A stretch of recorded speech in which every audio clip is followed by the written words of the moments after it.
55 minutos con Yulisa Céspedes le da la bienvenida este viernes a don Felucho Jiménez Jiménez en otra faceta, como tratamos de hacer los viernes, un poco para olvidar pesares, para tratar de mitigar un poco esa cotidianidad adversa.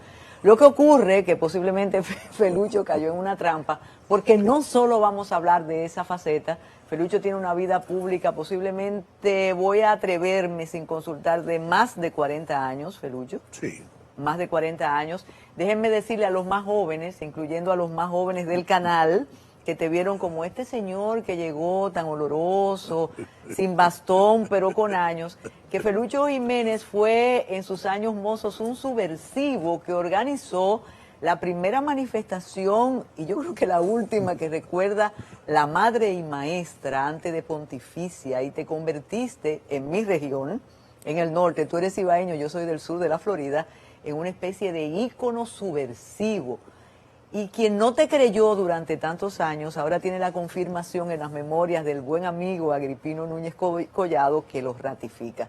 Felucho Jiménez ha sido un militante del bochismo, que eso es una clase aparte, del PLDismo, ha sido funcionario eterno, ahora está un poco descreído, yo creo que se ha convertido al budismo zen, pero ha hecho un aporte, y me hago eco de ese aporte, y aquí lo discutí en 55 minutos con Yulisa, que dije, es que tenemos que hablar con el autor de algo que se tiene que convertir en una obra imprescindible. Estoy usando como hipérboles contigo, a quien me une un cariño viejo, pero este texto, este trabajo de músicos, compositores y canciones dominicanas en los siglos XIX y XX merece, te voy a provocar desde el principio, el respaldo del Ministerio de Cultura de la República Dominicana, del Ministerio de Educación.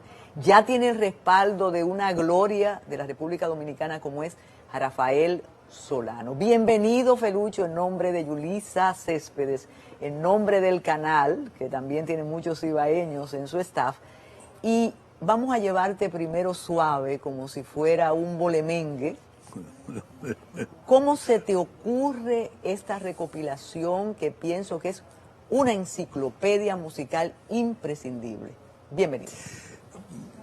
Tú me haces sentir me sonrojaste con tantos comentarios y algunos inmerecidos. Carmen, yo he amado la música desde niño. Me tocó vivir en la casa de unos tíos cuando mis padres se mudaron a la finca, teniendo yo 4 años y estando en edad de aprender a leer y a escribir y en consecuencia de ser alfabetizado, en la casa de unos tíos cuyos primos, sus hijos, mis primos, me llevaban 12, 14, 15, 20 años. Y mientras yo era un bebé que andaba buscando carreteles para hacer carritos, yo tenía una tía costurera, tía Ninina, hermana de mi padre. Mis primos andaban ya vagabundeando, andaban enamorándose, y en consecuencia tuve obligatoriamente que ser un escucha del bolero y un amante del bolero sin conocer, sin entenderlos. La canción es la historia de mi vida, historia de un amor, es la historia de un amor. La ponían todas las noches. Que me hizo comprender todo el bien y todo el mal. Que le dio luz a mi vida. Bueno, porque había un primo que parece que lo habían votado, la novia, y esa canción me la ponía como una cena, como si fuese todos los días en la hora de la noche. O sea, tu infancia con boleros. Sí, sí. Luego mamá fue amante de la música, papá también, pero sobre todo mi madre. Y bueno, en fin, fui medio bohemio en mis años mozos. He estado siempre vinculado a la música. Conocía a esa gloria Juan Lócuar, de tu pueblo, de Puerto Plata. Inolvidable y adorable. Yendo de casa en casa en La Vega, vendiendo, bajo el brazo llevaba sus long play, sus discos de larga duración. Y entró a mi casa a vender como a otras. Mi mamá le compró con muchísimo gusto a él y a Luis Vázquez, claro, que le acompañaba, eran inseparables. Sí. sendos discos. Y yo con eso fueron los primeros discos como que yo vi y los hice como si fuesen míos. Y de ahí surge mi afición por esa canción tan bella de Juan López que se llama Cuando yo te olvide. Que quizás sea pronto. Eso es una canción. Definitivamente. Y dije en otro programa que luego viene Rafael Solano, el maestro Solano, y compone un atardecer, cuando no haya sol. Cuando el mar se ve. Cuando el mar se ve, ya sin su color. Por eso es viernes. Bueno, y se seguía, entonces viene de Nicolás Yabra, Concierto de Amor, claro, que la voz de Lucho Gatica creo que duró años en los primeros lugares, claro que sí, en toda América Latina, ¿eh?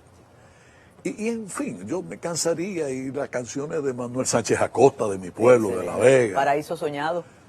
Ven.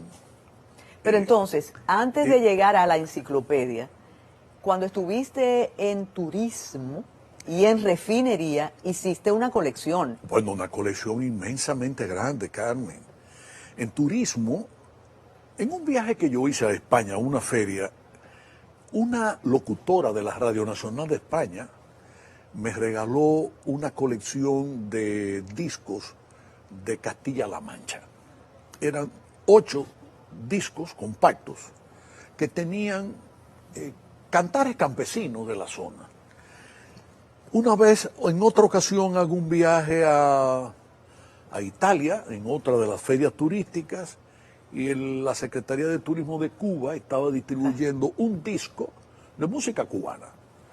Bueno, pues a mí se me ocurrió la idea de buscar el apoyo de Fernando Casado, José Antonio Rodríguez, Manuel Tejada, Jorge Taveras, Iluminada Lora, Jiménez Lora, tú la recuerdas, iluminadita, claro que sí, directora coral, una pianista, graduada con honores.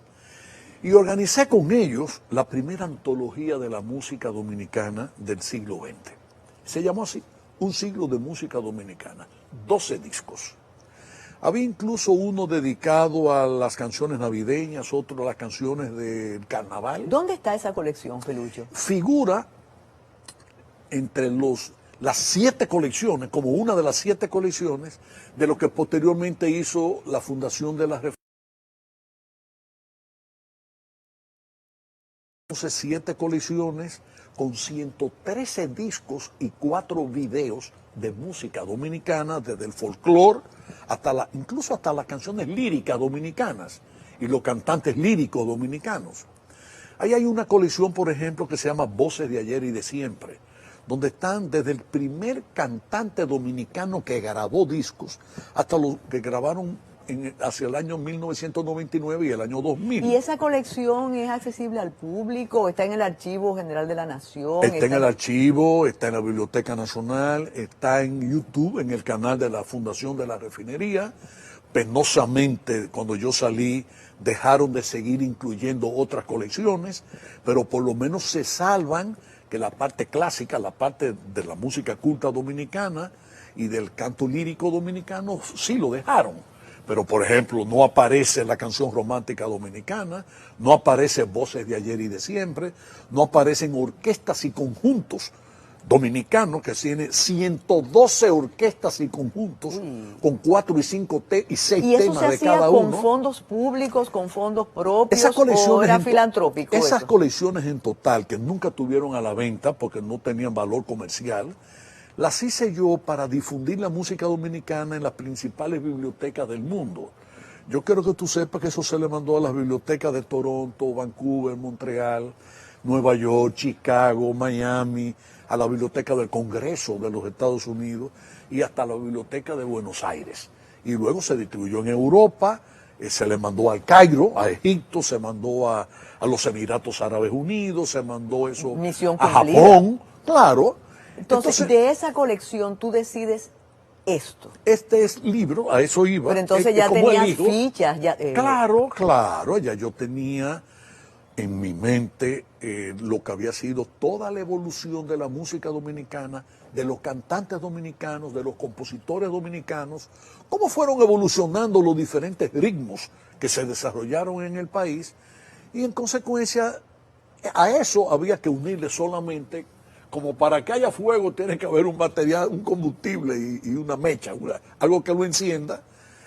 Bueno, lo otro se completa con mis relaciones, es decir, me relacioné a lo largo de los años con muchos artistas, con muchos historiadores, incluyendo historiadores de pueblos, y por eso hay una página dedicada, la página 9 está dedicada como a 40 personas o 50, sin cuya asistencia y apoyo y colaboración yo no hubiese podido escribir el ¿Cuánto libro. tiempo te exigió una colección de esa envergadura, Ferruccio? Y ahora que menciona los pueblos, y es importante para el público resaltar, aunque quien lo compre lo va a comprobar, que tú tienes la selección por provincia.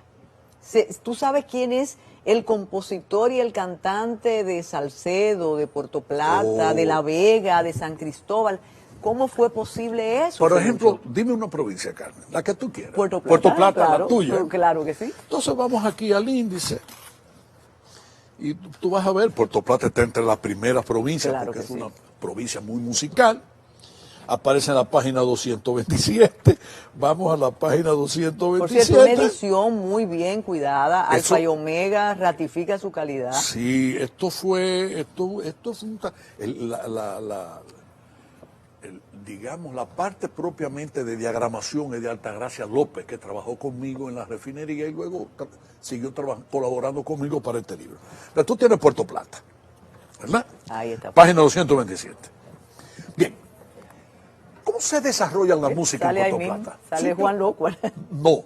Este es Danda, el papá. Danda Locuar. Es Danda Locuar.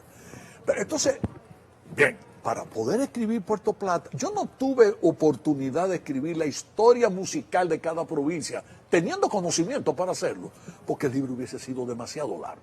Pero a través de los compositores y de los se cantantes. tiene la historia. Tú me hablabas Claro. antes de comenzar a estar en el programa de la primera arpista dominicana que es puertoplateña. Mercedes Coco de Celer. Exactamente. No solamente fue la primera arpista, doña Mercedes Coco de Celer, fue la primera música de importancia, la primera mujer en destacarse en la música en la historia dominicana. Ella es la primera. Doña Mercedes nace en el año 1882. El primer músico dominicano había nacido en el 1810, Juan Bautista Alfonseca.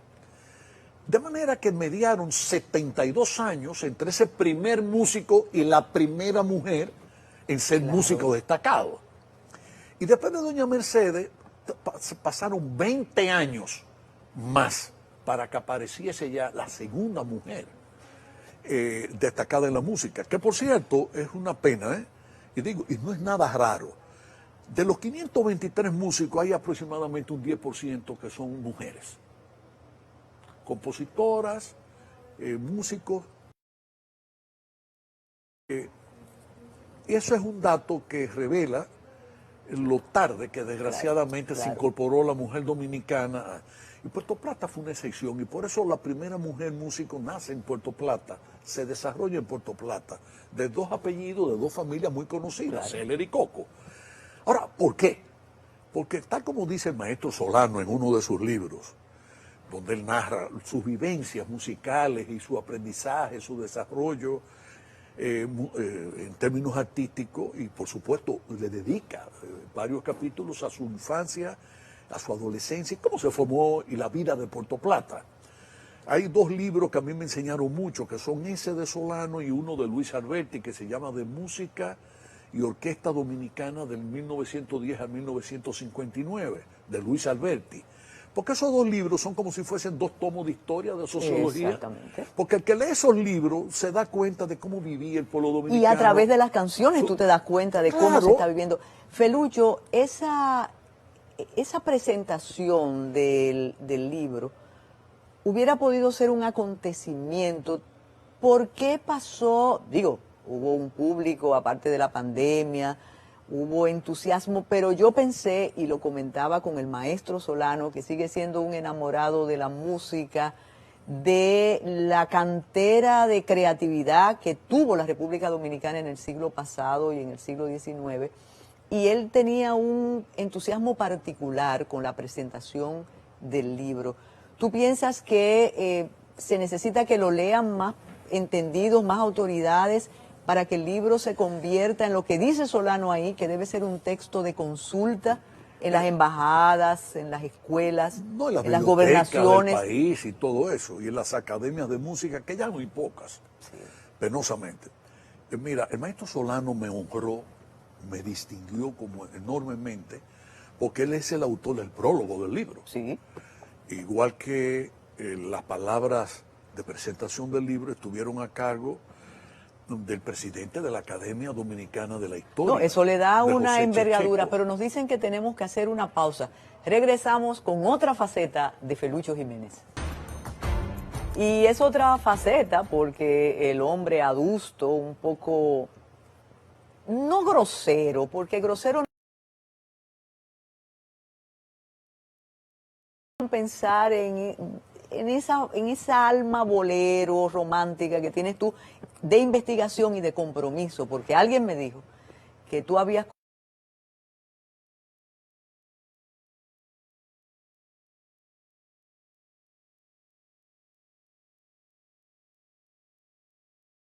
Yo te iba a decir... Después te puedo conceder La Vega, ¿eh? No, con Puerto Plata es suficiente. Porque al hablar de Puerto Plata, los dominicanos que nos están escuchando sabrán que pueden referirse a cualquier otra provincia, y están todas aquí. Hay provincias muy musicales, hay otras que no son muy musicales, en el sentido de haber aportado al país músicos destacados y compositores destacados. Ahora, te iba a decir de Puerto Plata, el maestro Solano lo plantea en su libro. Puerto Plata se desarrolla musicalmente como todo el país y como el mundo entero, primero gracias a la iglesia y segundo gracias a los ejércitos, a las bandas militares. ¿Cómo podía desarrollarse la música en el mundo? Si la primera música registrada como música fueron los cantos gregorianos. Y no porque antes de los cantos gregorianos no existiese la música ha existido de siempre. La voz es el mejor instrumento musical que ha conocido el hombre, la humanidad. Y por supuesto, desde que el hombre es hombre, y cuando comenzó el hombre a hablar, pues naturalmente ese fue un instrumento musical. Luego aparece una flauta a partir de un hueso que tiene probablemente de la civilización sumeria. Se estima su antigüedad en aproximadamente 43.000 años. Y fue, digamos, el primer instrumento musical conocido hasta el día de hoy en que ha aparecido. Ahora, la caída de la lluvia es música. Claro. Cuando El sonido del viento. El sonido del viento, tú vas a una montaña y ese sonido de las ramas de los pinos, eso es pura música. El río, el contacto de la corriente del agua con las piedras, eso es musical. Ahora, así como la historia de la humanidad tuvo una prehistoria y luego la historia que es a partir del momento en el que el hombre escribe y registra ya por escrito los hechos históricos, así pasó con la música. Y el canto gregoriano es el inicio de la música formal, porque fue cuando por primera vez se llevó una partitura, aunque fuesen 3 notas, la baja, mediana y alta, por instrucción del Papa Gregorio el Grande, Gregorio I. Que por eso se llama Por eso se gregoriano, llaman sí. cantos gregorianos, ¿verdad? Que instruyó a que para que no se perdiera esa música que se cantaba en los monasterios, en las iglesias, en misas, en oratorios, etcétera, se escribieran. Y luego entonces aparece ahí el italiano famoso, que es el que lleva por primera vez el registro musical. Bueno, pues en Puerto Plata, como en el mundo entero, también la iglesia jugó un papel, los extranjeros. Puerto Plata es el puerto, y un puerto de importancia en el siglo pasado, el XIX, iba a decir el pasado, el antepasado. Es así, ya nosotros somos del siglo pasado. Bueno, yo soy un hombre del siglo XX, Sí. Esencialmente. Pero en el siglo XIX llegan aquí cubanos, españoles, etcétera. Y así como pasó en Puerto Plata, pasó en La Vega, pasó, por ejemplo, Meriño. El padre Meriño trajo al padre Andrés Requena a dirigir, Claro, ¿qué? La Academia de Música que él fundó en el año 1800, en la década del 80 del siglo XIX, creo que en el 1885 u 89. Pero antes el padre Villini en el Colegio San Luis Gonzaga había fundado también una academia musical. En las iglesias habían órganos, Como el Padre órganos. Bello en el siglo pasado, que fue importantísimo para el desarrollo de cantantes líricos. Oh, Pero claro. volvemos a Puerto Plata y el tiempo que te tomó hacer esa recopilación, Bueno, Felucho. pasé casi 2 años, o sea, pero es un trabajo de mucho más tiempo, porque ya como hablábamos al principio, todo lo que yo hice en materia de colección musical, pues naturalmente que todo eso me sirvió para el libro. Pero Puerto Plata, el primer hombre, Danda Locuar, sus padres no eran dominicanos. No. Danda Locuar viene con sus padres que habían estado en Turcancaico, en las islas Turcas y Caicos, al norte de la República Dominicana y Haití. Turquilandia le decían en Puerto Plata. Ajá. Lo unían, sí. Sí, bueno, incluso ahora hay vuelos que unen a las islas. Entonces, los padres eran estadounidenses, pero radicados en las islas Turcas y Caicos, los de Danda Locuar, que era el papá, o sea, los abuelos de Juan Locuar. Pero el primer músico nacido ya en territorio de lo que es la provincia de Puerto Plata fue el papá de Juan Locuar, Danda Locuar. Y luego, a partir de Danda Locuar... Que dicen los conocedores que era excelente músico. Mira, a mí Julio Alberto Hernández, una gloria. Claro. Julio Alberto Hernández es una gloria. Yo aprendí a querer a Julio Alberto Hernández por la admiración que Juan Bosch sentía hacia él. Sí. Que por cierto, aprendí mucho de música con Juan Bosch porque aunque yo soy vegano y Gabriel del Orbe vivió la mayor parte de su vida en La Vega, sobre todo sus últimas décadas, era un hombre de muy bajo perfil y yo no, en La Vega nadie lo mencionaba. Él no salía. No, dice la leyenda Mira, que se colocaban detrás de la puerta a escucharlo tocar. Tocando violín Porque él y era piano. como un anacoreta, él no salía. ¿no? Sí, no salía. Entonces a mí, ¿quién me habla a mí de Gabriel del Orbe? Juan Bosch. ¿Quién fue el primero en hablarme de Pancho Soñé? El primer maestro de música formal que tuvo junto al español que vino desde Puerto Rico, José Curvelo, que fue el fundador en el año 84 de la banda de música y la Academia de Música de La Vega. Entonces, Juan Bosch. Y entonces, y así, él fue quien me habló y me puso en conocimiento de quién había sido Juan Bautista Espínola.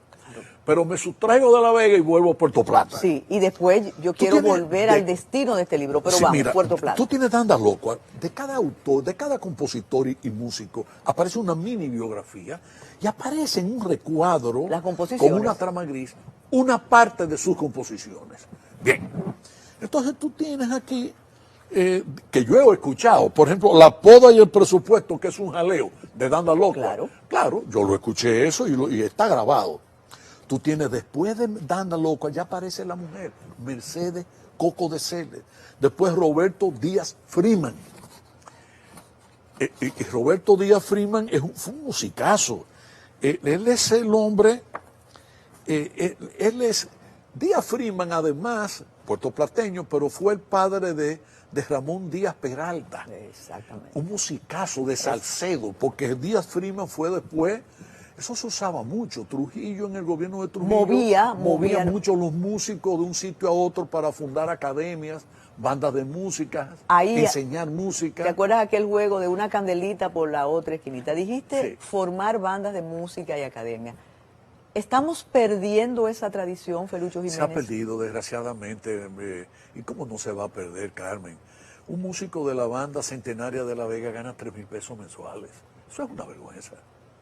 Hay cosas que a mí me llenan de vergüenza. ¿Quién es responsable de rescatar la música? Es el Estado dominicano. Es el Estado. ¿Gobiernos municipales? Vamos a ver, Marta, Carmen, Marta, tu hermana. Sí. Carmencita. ¿Quién fundó el hospital de Puerto Plata? De Ricardo Limardo. Ricardo Limardo y un grupo de amigos. Claro. ¿Quiénes fundaron el hospital La Humanitaria, el primero de La Vega? La sociedad, la humanitaria. Por eso el hospital se llamaba La Humanitaria. ¿Quién fundó el primer hospital de San Pedro de Macorís? El doctor George. Claro. Y luego el Estado, sobre todo ya en la era de Trujillo, es cuando se hace cargo de ir poniendo hospitales en las capitales de las provincias y luego en las segundas ciudades, etcétera, etcétera. Así pasa con la música. La música en La Vega, la banda de La Vega fue fundada por el sector privado vegano. En Puerto Plata pasó exactamente En San Juan igual. de la Maguana también. En San Juan de la Maguana, bueno, ya San Juan de la Maguana es otra cosa. Tiene otra, por eso Eso es otra historia. te provoqué. Sí. El papá de Aníbal de Peña, el autor de Mi debilidad Claro. es quererte Con toda mi alma. Ok. Aníbal de Peña Rincón nació en Cotuí, pero fue músico de la banda municipal de La Vega y en consecuencia también dio clases en La Vega. Trujillo lo pasa de ahí a fundar la banda municipal y la Academia de Música de Bonao. De ahí lo traslada a Hondovalle, en la frontera, con aquello de la política de dominicanización de la frontera, ¿verdad? Entonces, de ahí de Hondovalle lo traslada al Cercado, San Juan de la Maguana, bien cerca de San Y Juan. llevando calidad también a esas... Bueno, imagínate, Alberto Peña. Incluso yo respeto mucho a Aníbal de Peña, no solo por su calidad de músico, de compositor y de cantante, sino porque además nunca negó que composiciones que todo el mundo le atribuía a él eran de su padre y no de él. Respetó el derecho de autor. Pero vamos, Sí. vamos al libro. ¿Qué tú piensas? ¿Cuál va a ser el efecto de esa compilación, de esa enciclopedia de la música Es que mira, dominicana? tal como tú recordabas, el maestro Solano entendía que esto debía figurar en cada biblioteca del país, en cada academia de música, pero ni siquiera en el conservatorio está. O sea, bueno, yo respeté la ley me dice que debo regalar 3 A la libros a la biblioteca, Biblioteca sí. Nacional, yo les regalé 5. Yo llevé los 3 libros que me manda la ley a entregarle al Archivo General de la Nación. Pero es que del Conservatorio Nacional de Música y del Ministerio de Cultura no fue nadie, ni de Bellas Artes, la presentación del ¿Tú libro. crees que Es una influye cosa tu que tú- condición de político, de exfuncionario, la pandemia, la mezquindad? ¿Por qué ese silencio oficial Es que no ante sé. una obra como esta? Este país es raro. He llegado a la conclusión de que somos muy raros. Porque no tiene que ver lo político. ¿Qué tiene que ver lo político? Pero yo tengo el libro de Almanzor González Canahuate. Y Puertoplateño de Yásica. Sí, y es uno de los libros que yo usé para escribir. Aquí hay una bibliografía. Yo me tuve que leer muchos libros sobre música dominicana para ayudarme Claro que a sí. conformar el libro como tal. Pero bueno, te iba a decir, y Almanzor y yo no somos del mismo partido. O sea, no, ¿qué tiene que ver que yo sea peledeísta con que la ministra de Cultura no asistiera? Ella me llamó su secretaria para darme la excusa de su inasistencia, pero caramba, no pudo nombrar a algún viceministro que la representara. Se quedó la silla, tuvimos que ocuparla de otra manera, ¿verdad? Y que, mejor dicho, quitar una silla, porque no iba nadie, no llegó nadie de cultura. Yo hablé con la directora del conservatorio, Jacqueline Hugueta, es una mujer importante y realiza una buena labor, pero desgraciadamente del conservatorio, las 2 o 3 personas que fueron motus propios, porque son amigos míos, pero no porque el conservatorio como tal, ni Bellas Artes, cuyo director, un hombre joven, hijo de una gloria, de don Mariano Lebrón Sabiñón, tampoco fue, ni fue nadie. Entonces yo... política, no, tiene que ver eso con mala voluntad, no, la pandemia, bueno, el salón estaba lleno. Sí, Desde vimos el punto- las imágenes, quizás Claro. estaban en el concierto de un dembowcero o de un artista Tú urbano. eres mala. Sí. No, yo no. Sí, porque tú tienes que ser justo. No creo que lleguen a tanto, pero a propósito de eso, conectándolo con otra pregunta anterior que tú me habías hecho, ¿qué es lo que explica la baja calidad de la música dominicana de hoy? Si es que eso es música. Pero ¿cómo no va a haber baja calidad si ya no hay academias de música? Mira, yo fui a ver al director de Bellas Artes y le pedí la lista de las academias de música de Bellas Artes. Ay, me habla de que decepción absoluta. Total, porque me habló de 20 y pico y yo nada más le pregunté, ¿La Vega está entre esas ciudades? Sí. Le dije, pues mira, eso es falso. No, pues, no es tuya la falsedad. El que te rindió a ti ese informe está falseando la realidad. Lo que le llaman Academia de Música de La Vega es un espacio en un edificio, un segundo piso de un edificio que queda frente al edificio de la Gobernación y de la Policía Nacional. Con instrumentos oxidados No, que posiblemente. no hay instrumentos, ¿qué instrumentos? No hay profesores, no hay alumnos. Entonces, cuando yo le pregunto, para que entienda ya el pueblo dominicano el bajo nivel al que hemos llegado en términos de la valoración de lo que es la cultura y la música dentro de la cultura, cuando yo le digo, mira, tú debieras coger el vehículo de la Dirección de Bellas Artes, recorrer el país, para que no te lleve de informes que te den y tú constatar por ti mismo si es verdad o si no es verdad. ¿Sabes lo que me respondió? Que no tienen vehículo. Mario Lebrón te dijo eso. No, Mario Lebrón no. Ah, sí, Mario Mario Lebrón. Lebrón. Exacto, pensé en su padre. Sí. Sí, Mario Lebrón.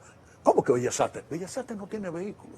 Entonces este es un país que se ha Bueno, porque dedicado... ahora se hace cultura en las redes, Felucho, tú estás atrasado y no se necesita el vehículo. Carmencita, Felucho, no. yo dije que era otra faceta, pero ahora que mencionamos lo político, ¿qué tú has aprendido durante tantos años conociendo el pueblo dominicano, conociendo distintos sectores que conforman la sociedad dominicana?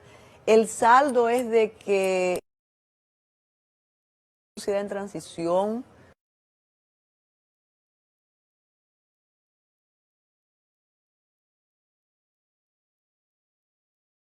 Presiento algo así. Y por ahí anda la cosa. Yo no creo que sea solo un fenómeno dominicano, un fenómeno nacional. Hace un par de años, 2 o 3 años, me leí el libro de Mario Vargas Llosa, La civilización del espectáculo. Terrible. Ya me contaste, no, hace más, hace como 4 años o 5 años. Y plantea Vargas Llosa, ya premio Nobel de Literatura, una tesis muy simple. ¿Cuánto ha perdido la cultura en términos del valor de la cultura? Habla de que en el museo de Londres, que yo visité y que yo vi, las heces fecales de unos camellos estaban colocados de forma tal que aquello era, entre comillas, una obra de arte. Una mierda, perdóname, ¿sí? Perdóname la expresión. O sea, bueno, el desperdicio de los camellos, ordenado de manera triangular, etcétera, gana etcétera, un premio. Ya es un premio, ya eso es una obra de arte. Si eso es Londres, que debe estar junto a Nueva York, Berlín, Viena, París, entre las 5 ciudades más importantes del mundo en vida cultural y artística. Pero ¿qué le vamos a dejar a Santo Domingo de la República Dominicana? Otra pausa y regresamos con don Felucho Jiménez. Felucho, ¿pudiste hacer más mientras desempeñaba funciones tan importantes en la administración pública? ¿Tienes Sí. algo que todavía te desvela? Porque tienes una larga carrera pública, de servicio público. Yo vamos a ver, yo ocupé 3 posiciones. Fui diputado, fui secretario de Turismo, ministro de Turismo en 2 periodos.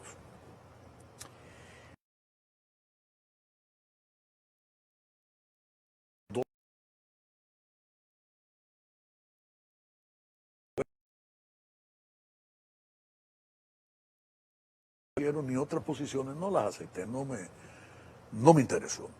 Que si yo dejé cosas, que si yo entiendo que hubo cosas que pude haber hecho y que no hice, claro. Y lo que es más penoso, Carmen, aquí no hay principio de continuidad del Estado, eso no se respeta. Entonces, yo recuerdo, te voy a poner un ejemplo, o sea, turismo.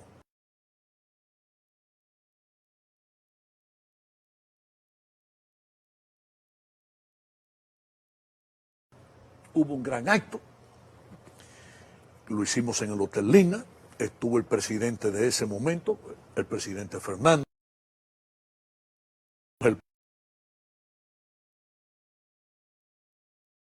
en coordinación con los directivos de la Asociación de Hoteles y la consulta con otros sectores del turismo en Dominicana. El presidente de la República estuvo en el acto. Recuerdo como ahora que lo que me dijo al final fue, bueno, eso va a obligar a un segundo periodo. Estamos hablando de principios del 2008, no, de finales de 2007. Y yo le dije, yo entiendo que sí.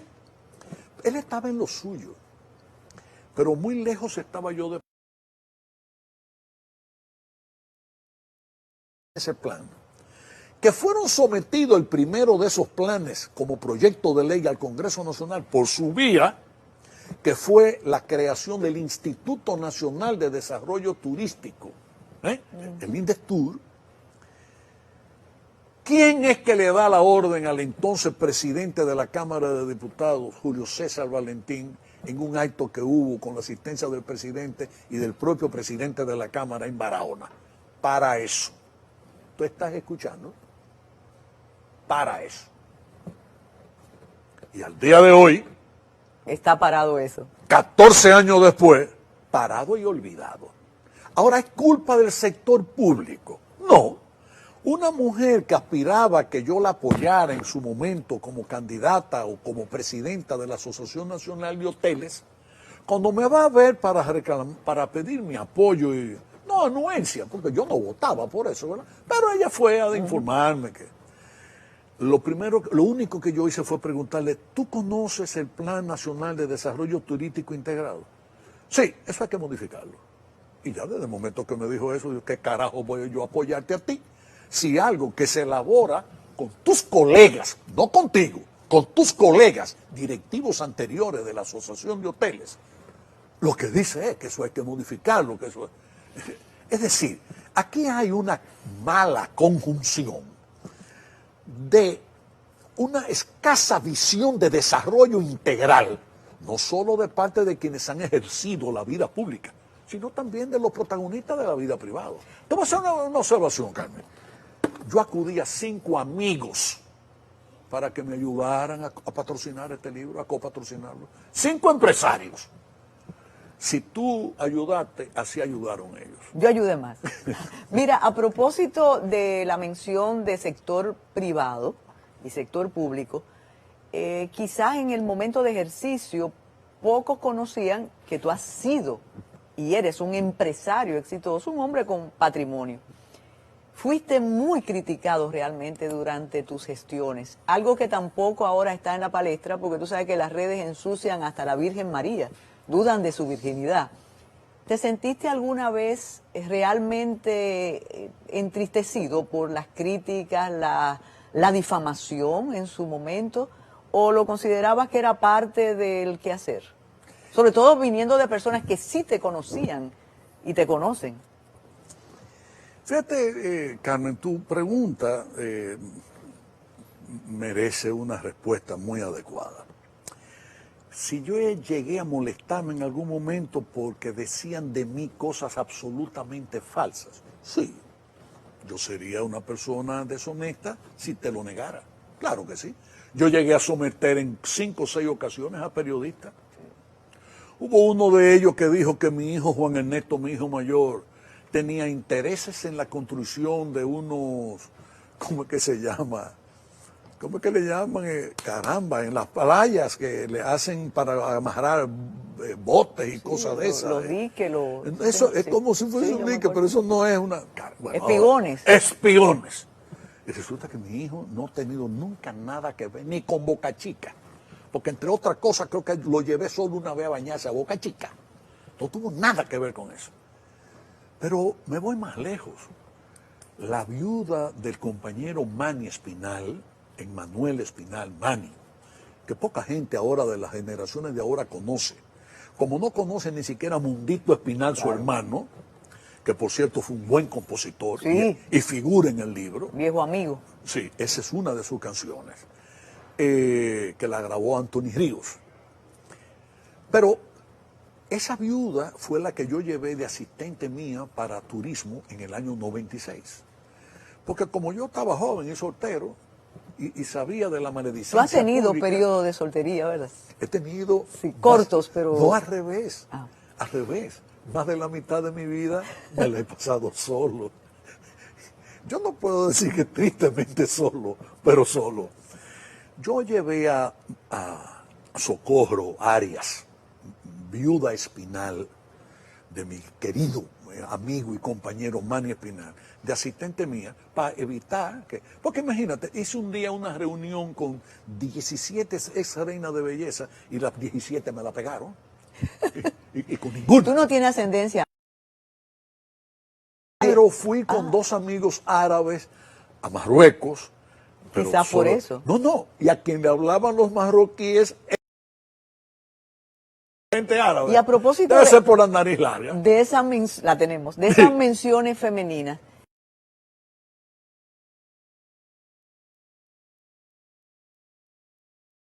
Yo creo que ella malinterpretó lo que yo dije. Yo llegué a la conclusión de que realmente ella no, como que no entendió. O mejor dicho, le dijeron, pero no escuchó. ¿Por qué? Porque, de hecho, yo no quiero referirme mucho a eso porque después de eso ya Margot y yo nos hemos dado muchos besitos de cariño, de amistad y abrazos. y no quiero que se interprete que nunca he tenido nada personal contra ella. No me anima a eso y le deseo la mejor de la suerte. No, pero retomando lo otro, Socorro, a mí me nombran en turismo, que yo no quería aceptar porque me iba demasiado bien en el sector privado, en agosto del 96. Me llevo a Socorro, la viuda de Manny, de asistente. Llega la Semana Santa, en marzo o abril del 97, y Socorro, cuando pasa la Semana Santa, me dice, no me preguntes ni quién lo dijo, ni en qué casa fue que lo escuché. Pero estuve de Semana Santa en Constanza. De pronto llega un señor de sociedad de aquí, de la capital, a pasarse la Semana Santa ya. Y no bien ha entrado a la casa cuando ha dicho lo siguiente: señores, y el que anda rápido es el de turismo. Cuando Socorro oye que el que anda rápido es el de turismo, las orejas, por supuesto, las pone en la dirección hacia el señor. Acaba de comprar una mansión en Jarabacoa. Lo que han pasado es solamente septiembre, octubre, noviembre, diciembre, enero, febrero, marzo, 7 meses. Y ya yo había comprado una mansión en Jarabacoa. Entonces Socorro le dice, esa es una casa que está a la orilla del río Jimenoa. Esa misma. Ay, señor, Manny y yo fuimos a esa casa antes de que Leonel ganara las elecciones. Sí. Eso es poco. Eso es parte de lo que es el morbo nacional. Hay una especie de morbo, hay una especie de maldad latente en una parte importante del pueblo dominicano. Tú sabes perfectamente, Carmen, que todos los seres humanos del mundo, desde el Papa Francisco, a quien respeto y creo, porque hasta cuando lo eligieron Papa, yo me engranujé. Sí. Yo estaba en un restaurante, era el día de las secretarias aquí, y nada más lo vi. Y cuando después lo pude saludar en la plaza de San Pedro, en aquellos milías que hacen los miércoles, que asisten decenas de miles, Víctor Grimaldi, que era el embajador en la Santa Sede, me consiguió estar en el área VIP, con tan buena fortuna de que era el número 1. Y en consecuencia pude saludar 2 veces al Papa Francisco. Y me engranujé igualito que cuando lo vi en televisión, en el momento en que en el que aparece ya él, habemos Papa, etcétera. Sí. Y efectivamente, algo en mí, yo tengo un instinto muy agudo, algo en mí, en mi interior, me dijo, este va a ser un Papa diferente. Este es un Papa distinto. Había una mesa como con 12 señoras, todas de edad, muy de avanzada edad, y yo me paro, porque todas eran muy religiosas por la atención que le estaban prestando al acontecimiento. Estábamos en un restaurante, pero se veía en la pantalla del televisor del área donde estábamos. Y yo fui y le dije, miren bien ese señor, a ese Papa, que va a ser un Papa distinto. Cuando lo pude saludar, eso fue... Confirmaste eso. Entonces tú dices que hasta el Papa lo critican, que te gritara... Es que es de todo, o sea, pero lo que te iba a decir es que desde el Papa hasta el más insignificante de los seres humanos, que puedo ser yo, todos tenemos un ángel y un diablito en nuestro interior. Todos tenemos la capacidad de ser buenos y al mismo tiempo tenemos la capacidad de ser malos. Entonces a veces, cuando el hombre o la mujer es una buena persona, un hombre de bien o una mujer de bien, es cuando lo bueno siempre se sobrepone a lo malo. Y cuando es al revés, es cuando lo malo se sobrepone a lo bueno. Bueno, pues hay una parte del pueblo dominicano que le encanta el chisme, le encanta inventar, calumniar, difamar. ¿Qué vamos a hacer con eso? Sigue siendo bochista. Después yo aprendí Sigue siendo bochista. A no hacerle caso a esa cosa. Sigue siendo bochista. Toda la vida. ¿Te enorgullece la obra de gobierno del PLD? Sí, cómo no. Me enorgullecen las muchas cosas buenas que se hicieron en los 20 años en el que PLD dirigió el país, y por supuesto que repudio las cosas malas que también hicimos en esos 20 años. ¿Piensa que hay muchos traidores en ese proyecto? Yo no puedo llamarle traidores. Yo no puedo llamarla traidora. Porque no asumen lo malo, lo bueno, lo dulce y lo amargo. No, mira, lo que pasa es que la gente siempre tiende como a buscarle al lado perfecto de las cosas. Lo perfecto no existe. No hay nada que sea totalmente bueno y nada que sea totalmente malo. En consecuencia hay que aprender a juzgar a los hombres, a las mujeres, a los gobiernos, a los funcionarios, sopesando las cosas buenas que han hecho y las cosas malas que han hecho. Yo creo que el PLD tiene motivos de sobra para sentirse orgulloso de una obra de transformación económica y social importantísima. Este país, Carmen, fue construido, y yo lo puedo asegurar porque me pasé 7 años investigando todo el desarrollo económico de la República Dominicana, todo el desarrollo de sus infraestructuras, en libros que voy a comenzar a publicar a partir del 21 de octubre del próximo año. Van a ser 7 u 8 tomos y espero sacar un tomo cada año. Yo me sé en este país, Carmen, del 100% de la carretera, quién hizo cada carretera, quién hizo cada canal, quién hizo cada acueducto, quién los amplió. Aquí, por ejemplo, hay gobiernos que reasfaltan, todos los gobiernos. Los gobiernos, digamos, desde el momento en el que ya hay la ocupación de los Estados Unidos, del 16 al 24, porque no podía haber desarrollo económico en un país en donde los gobiernos duraban menos de un año. Claro. Entonces, si tú te pones a ver del año 1844, en que declaramos la independencia nacional y nos formamos como república, hasta cuando llega Trujillo a los americanos en el 16, todos esos gobiernos en promedio duraron menos de un año, a pesar de la dictadura del Lilith de 11 o 12 años. Yo creo que tenemos que invitarte de nuevo, Yulisa Céspedes me lo va a permitir, pero algo antes de concluir. ¿Llegó el cambio? Aquí, con este gobierno, no. Pero ha habido una cosa en la que sí ha habido cambio. Y hay que reconocerlo. Hay ladrones en este gobierno, como los hubo en el de nosotros y los ha habido en todos los gobiernos. ¿Qué cosa de cambio hay en el gobierno actual que están sometiendo a la justicia? O sea, hay una propensión a la no impunidad. Eso me gusta. Muchísimas gracias, Felucho Jiménez. La verdad que disfrutamos tu compañía. Y ustedes, gracias por permanecer con los 55 minutos de Yulisa Céspedes en Viernes.